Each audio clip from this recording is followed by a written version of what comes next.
Hey party people, I'm Kelly. And I'm Bean. And we're Kelly Bean's Bees. We're first-time beekeepers here in Central Virginia.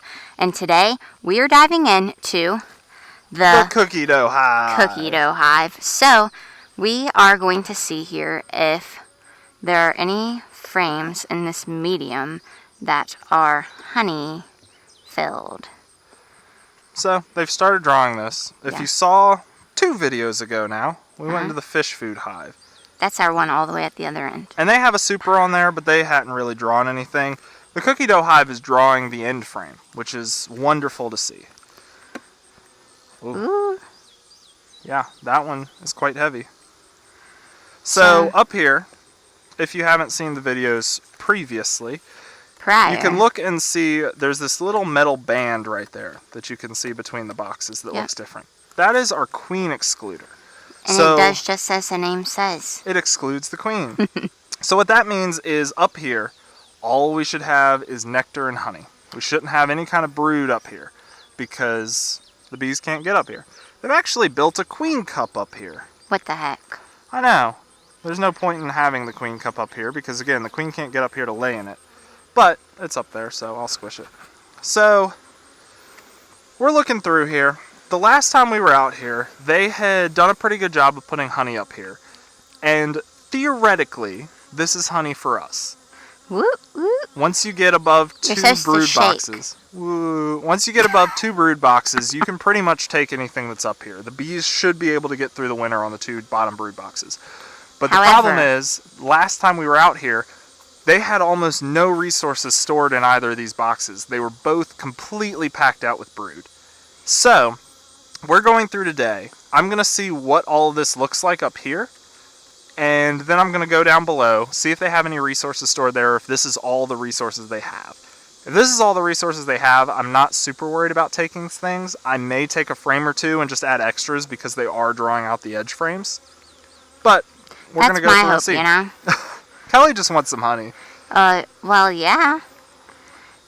If I had $1 for every time someone asked, you got any honey? That's what you want to see with a honey frame.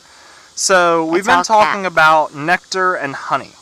And we've been specifically making or using different words to describe it. And you may be wondering, what is the difference between nectar and honey? What makes it honey? What makes it nectar? Please tell us, Bean. Well, technically, there's not really much of a difference. Oh. Nectar is the actual liquid that they're bringing in from the flowers and plants in the area, and that they're storing in the cells.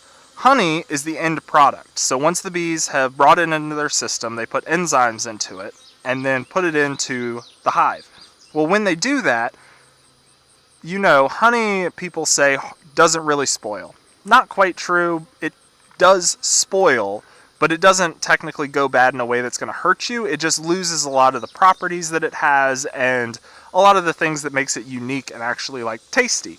So that's why local fresh honey is sought after by a lot of people, because if honey's been sitting around for a while, it doesn't have all the same things in it because it just deteriorates. It's like any other food. But the reason that honey can stick around for as long as it does is because of the moisture content. So honey is full of sugars. And the thing with sugars That's why we love it. Right. The thing with sugars is that pretty much every organism on the planet loves sugars because they're just a high-packed energy packet. It's just an easy way to get a lot of energy quickly. And so what happens is the bees will take the nectar that they brought in, which you can see down there at the bottom of the frame. That's uncapped nectar or honey. You could technically call it either at this stage. And they will dehydrate it. And then once it's been capped, like what you're seeing over here. Don't they take it and flap their wing? Yes. So they'll move air throughout the hive. And as they do that, it dehydrates the nectar.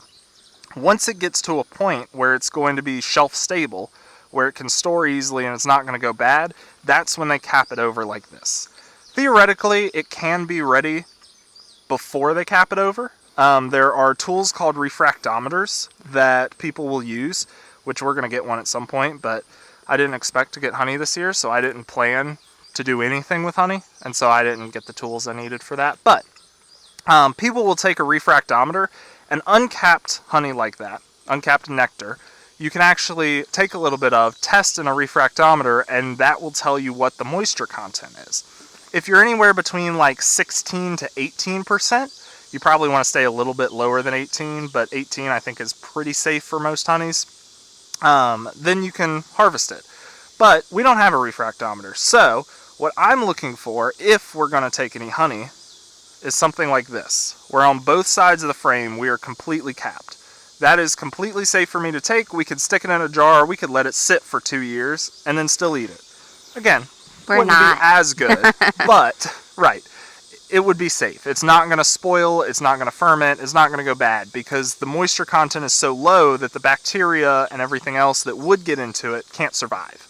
They need water to survive as well, just like we do. So, that's why I look for stuff like that, and that's why we specifically differentiate between honey and nectar. Because nectar is pretty much just honey that's not ready for us to take yet. Or not shelf stable, I can say. Because theoretically down here they still have honey, but we're not going to take any of that. True. So that's another frame that's looking really good. Really, I think the 3 middle frames, even the one that I was using as a reference over here that had a little bit of uncapped honey, should probably be completely fine if we wanted to take them. That would be shelf stable. So that one's looking pretty good. They're starting to draw it out and put some nectar over here. The only thing is, if we take them, we got to figure out what to do with them. Right, because I don't have anything to extract honey with because, again, I didn't get any of the tools to do anything with honey because I didn't expect it. But you know. So they've started to draw a little bit. Not much. This frame's pretty much it's better than some of those other hives. Oh, yeah. But, hey, like 3 frames over here and 2 frames over here that weren't quite worked on yet? That's pretty good for, again, these hives, we all got them from nuke boxes, or we got all of them from, we got all of them from nuke boxes somewhere in March. Yeah, end of March, I think. So, middle of March. They started at 5 frames and they've built out to this. So I'm super happy to see the progress that they've made. Can you say to this again? I wasn't far enough back. Oh, they built out to this. So each of these boxes is 10 frames. So we started with 5 down here. They built out 5 and then 10 here, and then they're working on the 10 up here. These are, medium, so they're not as deep, but still, I'm very happy to see how well this hive is done. That spider came back. Oh, okay. It lives here, so we can't be super sad about it. I'm super sad about it. Alright, and there's the excluder. If you're wondering, the bees do fine getting in and out, up and down. They're doing it right now. They seem to, at least. They have been storing resources up there. So, the trick with an excluder. I've heard quite a few people say that queen excluders, another word that they would use for them is honey excluder. And that's because a lot of people say that the bees, when this is in, it's too much of a restriction and they won't climb up it. And I've heard that some excluders, if you get some of the cheaper plastic ones, are actually sharp on the edges here, and they'll end up cutting up the bees' wings, they'll end up injuring the bees, and then that's not good for your hive because your bees are all cutting themselves every time they go to put honey up there. But the thing with excluders is that you have to make sure that you do is make sure that they have drawn out and started using the frames that are up above before you put in the excluder. Because otherwise it's just black space. Right. They don't think it's theirs. Yeah, the bees just see it as empty space that they're not really doing anything with. And they'll probably try to put propolis all across this and then not go up it because they don't want to. It's just little cracks that are in their hive. But, as you can see, we've had pretty good success with this. And what we did was we allowed them to draw out up there. They put a little bit of brood in the honey super, which you don't really want a ton of brood in there because, we don't want to eat them. Right. But a little bit of brood, one time in there, not a problem. And so we let them do that, and then once they had done that, they had an urge to go up above this honey, or the queen excluder, into the honey super, because they had brood up there. They had babies that they had to take care of. It doesn't matter if there's some restriction up there. They have to go up there. They're going to. They're driven for it. Yeah. And now, as you can see, there's no more brood up there. It's been weeks and weeks since then, but they're still going up. They're still using it. So, in our experience with this one hive, it's doing pretty well. We will obviously continue to see how things go, and, if our opinion changes on that, we'll let you know. Yeah. But for now, I think it's just a good thing to bring up because it is an issue that people struggle with, the fact that sometimes the bees won't go up through it. And Okay. so it's good to talk about little things like that. Yeah.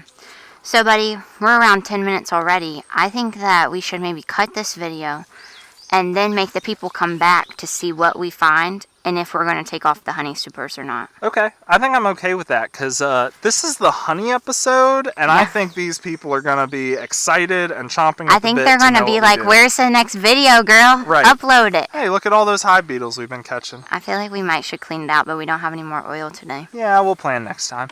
So anyway, thanks for coming, listening to all of my long speeches about honey and honey supers and all that kind of stuff. This is one of those things where we haven't really had a chance to talk about it much because we haven't had it. This is the first real video session we've had where there's been things in the honey super. So glad we got to do this. Yeah, we hope you learned something. Yeah. And we hope that you click to come back and find out what we're going to do. Yeah. Are we going to take any honey? And if we do, we'll bring you along for that too. Don't worry. Yeah.